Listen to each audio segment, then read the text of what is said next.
Zhang Yi borrowed 1 billion from the bank. Then he spent another billion building an iron fortress. After that, he spent 200 million buying up an entire supermarket warehouse. Once everything was ready, Zhang Yi collapsed onto his bed. Only Zhang Yi knew when the disaster would strike. At midnight, the world would enter an age of ice. A massive snowstorm would swallow most of humanity. Right at midnight, mysterious particles enveloped the earth. The sky suddenly turned white, as bright as daylight. Before people could even react, snow began falling hard. In an instant, the snow turned into a massive storm that buried the entire city. Traffic ground to a halt. Temperatures plummeted. People panicked and ran for shelter. News of the extreme cold wave spread across the internet. Everyone complained that winter had come far too early. Some even joked that at least they wouldn't have to work tomorrow. Zhang Yi only sneered. This wasn't an ordinary winter. The temperature would keep dropping. Supplies would run out. All that awaited them was hunger and death. Meanwhile, Zhang Yi's own stockpile was enough to last 100 years. He lit the fireplace, sat down on the sofa, and fell peacefully asleep. The next morning, the snowstorm had swallowed the entire city. Roads and bushes had vanished beneath a blanket of white. Overnight, the temperature had dropped to -100 degrees. Tens of thousands froze to death, while various species neared extinction. Panic spread through society. People tried to buy supplies, but it was already too late. Snow sealed shut the doors of houses, and the temperature kept falling. Meanwhile, Zhang Yi leisurely enjoyed steak and red wine. Inside his fortress, the temperature stayed at a steady 22 degrees. Suddenly, his phone buzzed. The caller was a woman who had once seemed innocent and pitiful. She was crying, begging for food. Zhang Yi hung up immediately. In his previous life, he had been betrayed by that very woman. Back then, Zhang Yi had given her food, but the woman had instead conspired with outsiders to kill him. This time, Zhang Yi would not be fooled again. He sent her a message, pretending that all his supplies were already gone, that all he had left was a steak he'd just fried up. Zhang Yi then sent a photo of the steak, the red wine, and himself still in his pajamas. The woman was stunned. Amid the extreme cold, Zhang Yi was casually enjoying a delicious meal. She asked for the steak. In his previous life, Zhang Yi would have braved the snow to deliver it to her himself. But now, everything was different. Zhang Yi simply told her to go find her own food at the supermarket. The woman flew into a rage. Zhang Yi didn't reply again. He picked up one of his books and began reading. From the very start, he had been collecting books to learn skills that would help him survive. The third day finally arrived. Zhang Yi already knew what was coming. A global blackout began, and the water supply system collapsed along with it. For ordinary people, the world instantly turned dark. But Zhang Yi had already prepared 2 silent generators. The lights in his fortress came back on. He checked his phone. The internet was flooded with complaints about the power and water outages. Officials kept insisting everything would be fixed soon. Supplies grew scarcer by the day. Criminals began looting. The price of instant noodles shot up by as much as 1,000-fold.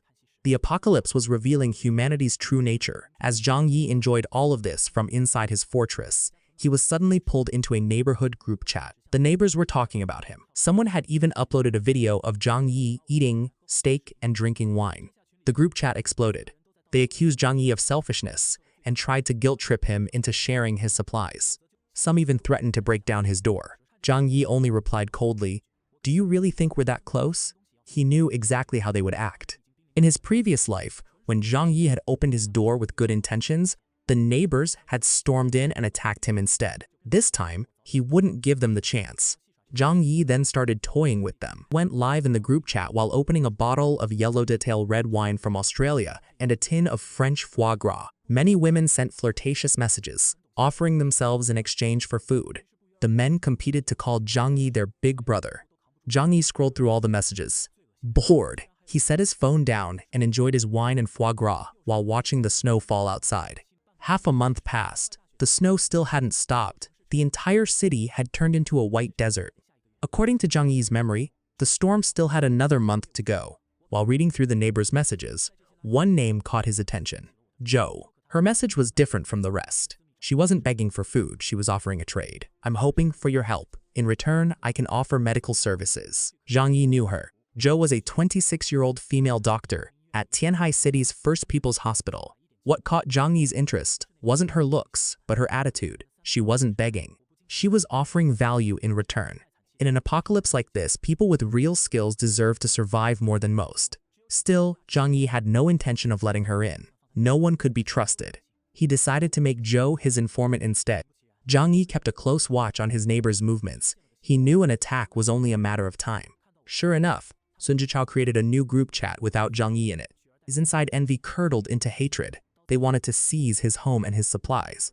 Zhou, now acting as Zhang Yi's spy, quickly warned him that they were preparing to attack. Zhang Yi simply replied, "I know." Zhou didn't understand his calm. By her count, more than 100 people were about to attack at once.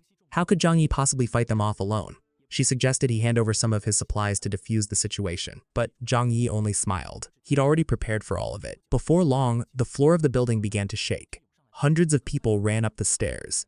Someone reached his door and started pounding on it, demanding food. Zhang Yi pressed a button, sending a high-voltage current through the door. The young man was instantly electrocuted. Since the crowd was packed tightly on the narrow stairwell, many others were shocked as well. Moments later, Zhang Yi cut the current. Smoke rose from the bodies of 9 people. The crowd grew even angrier. They grabbed large pieces of wood and began smashing at the door. But the door didn't budge an inch. After striking it again and again, they finally realized the door was a reinforced security door, like a bank vault. They began to lose hope. Zhang Yi picked up a bow and approached a small hole in the door. He knocked an arrow and fired. Screams rang out immediately. The crowd descended into chaos. As a precaution, Zhang Yi had coated the arrows with a special poison. The neighbors changed their plan. If they couldn't break through the door, they would break through the wall instead. A burly man raised a sledgehammer and swung it at the wall. The plaster began to crack. The crowd cheered, believing they'd found a way in. But when the hammer struck again, a metallic clang rang out. The man was thrown backward. Beneath the white plaster lay a layer of black metal. The walls were made of reinforced concrete 20 centimeters thick. Their hopes were crushed once more. But then one of the neighbors suddenly had an idea. They could get in through the balcony. A group of them moved toward the balcony of a neighboring apartment. Outside, the north wind raged and snow fell hard. But greed made them indifferent to the danger. They leapt toward Zhang Yi's balcony. Zhang Yi watched them from behind the glass. The neighbors immediately began smashing the window with various tools. But Zhang Yi simply pulled up a chair, sat down by the window, and sipped his hot coffee. They kept pounding on the glass. Their hands were cut and bleeding, the blood beginning to freeze. But their eyes stayed fixed on the food inside. Through the glass, they could see Zhang Yi's luxurious life. Chips, hamburgers, cola, pizza, roasted chicken. After half a month of starvation, the sight drove them even further to the edge. Zhang Yi stayed calm, savoring his coffee. That glass was no ordinary glass.